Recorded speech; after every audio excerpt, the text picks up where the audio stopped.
Hi అండి, నమస్తే. నేను మీ Radhika. Welcome back to Radhika's kitchen. చపాతీలు పొరలు పొరలుగా మెత్తగా రావాలంటే ఎలా చేయాలో నేను మీకు చూపిస్తున్నానండి. నేను ఆశీర్వాద్ గోధుమ పిండిని తీసుకుంటున్నాను. ఆశీర్వాద్ గోధుమ పిండిని 2 బౌల్స్ తీసుకున్నానండి. ఇందులో 2 స్పూన్స్ నెయ్యి వేసుకోవాలండి. తర్వాత మనము ఎంత పిండి కలుపుకుంటే అంత మనకు తగినంత సాల్ట్ వేసుకోవాలండి. నేను 1 స్పూన్ సాల్ట్ వేసుకున్నానండి. నెక్స్ట్ వచ్చేసి ఇందులో 1 స్పూన్ ఆయిల్ వేసుకోవాలండి. తర్వాత ఉండలు లేకుండా పిండిని ఇలా కలుపుకోవాలండి. ఇందులో కొంచెం కొంచెం వాటర్ వేసుకుంటూ పిండిని చపాతీ పిండి మాదిరిగా కలుపుకోవాలండి. మనం చపాతీ పిండిని బాగా గట్టిగా కలుపుకోవద్దండి. ఎప్పుడైనా మన చేతికి అంటుకునే విధంగా కలుపుకోవాలండి. నేను చూపిస్తున్న విధంగా ఇలా మెత్తగా చపాతీలు రావాలంటే ఇలా నేను చూపిస్తున్న విధంగా కలుపుకోండి. మనం కలుపుకున్న పిండిని ఒక 10 నిమిషాల పాటు మూత పెట్టుకోవాలండి. మనం చపాతీ పిండిని ఎంత మెత్తగా కలుపుకుంటే చపాతీలు అనేటివి అంత మెత్తగా పొరలు పొరలుగా ఉబ్బుతాయండి. ఇలా 10 నిమిషాలు మూత పెట్టుకోవాలండి. తర్వాత మనం చపాతీ పిండిని మళ్ళీ ఒకసారి కలుపుకోవాలండి.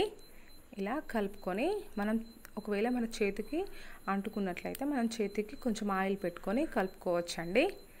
తర్వాత ఇప్పుడు చపాతీలు చేసుకుందామండి. ముందుగా చపాతీ మిషన్ తీసుకొని కొంచెం పిండి పొడి వేసుకోవాలండి. తర్వాత మనం ముందుగా కలుపుకున్న గోధుమ పిండిని తీసుకొని మొత్తంగా ఒకేసారి ముద్దలుగా చేసుకోవాలండి.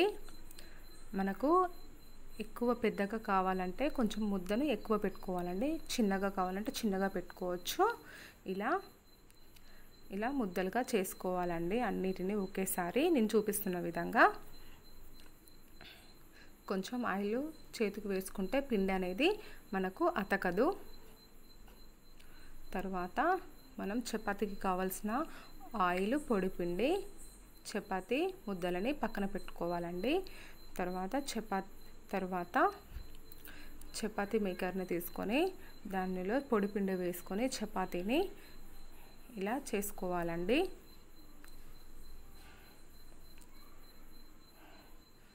మనము ఎంత పొడి వేసుకుంటే చపాతీలు అంత అతకవండి. అందుకని మనం చపాతీ పిండిని కొంచెం ఎక్కువగానే యూజ్ చేయాలి. ఇలా స్మూత్గా పిండిని మెత్తగా కలుపుకుంటే మనకు చపాతీలు కూడా అంతే మెత్తగా వస్తాయండి. ఇలా చేసుకొని ఈ చపాతీకి మనం కొంచెం ఆయిల్ పెట్టాలండి. ఇలా నేను చూపిస్తున్న విధంగా ఆయిల్ పెట్టి మనము మడత వేసుకోవాలండి.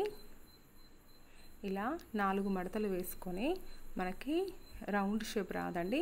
మనకు రౌండ్ షేప్ రావాలంటే కూడా చేసుకోవచ్చు, కానీ అలాగే చేసుకోవాలి. మనకు చపాతీలు పొంగాలంటే ఇలా చేసుకుంటే మనకు చపాతీలు చాలా మెత్తగా మంచిగా పొరలు పొరలుగా వస్తాయండి. మీరు ఇలా మీ ఇంట్లో ట్రై చేయండి ఫ్రెండ్స్. చాలా స్మూత్గా ఉంటాయి చపాతీలు. మనకు పప్పులో చాలా టేస్టీగా ఉంటాయండి. తర్వాత చపాతీ రెడీ అయిపోయింది కానీ మొత్తం సమానంగా చేసుకోవాలండి. తర్వాత ప్యాన్ పెట్టుకొని చపాతీని కాల్చుకోవాలండి. చపాతీ వేసుకొని పైన కొంచెం ఆయిల్ వేసుకోవాలండి. నెక్స్ట్ తిప్పి వేసుకొని మళ్ళీ కొంచెం ఆయిల్ వేసుకొని మళ్ళీ తిప్పి వేసుకోవాలండి. అప్పుడైతేనే మనకు చపాతీలు చాలా మెత్తగా చాలా పొంగుతాయండి. చాలా బాగుంటుంది. పొరలు పొరలుగా వస్తాయండి. చూడండి నేను చూపిస్తున్న విధంగా ఎలా పొంగుతుందో.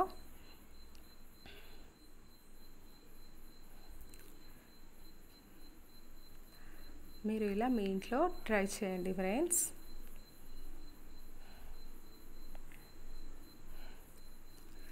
ఇలా చపాతీ ఇలా పొంగాలంటే మీరు ఇలా చేసుకోండి మీ ఇంట్లో.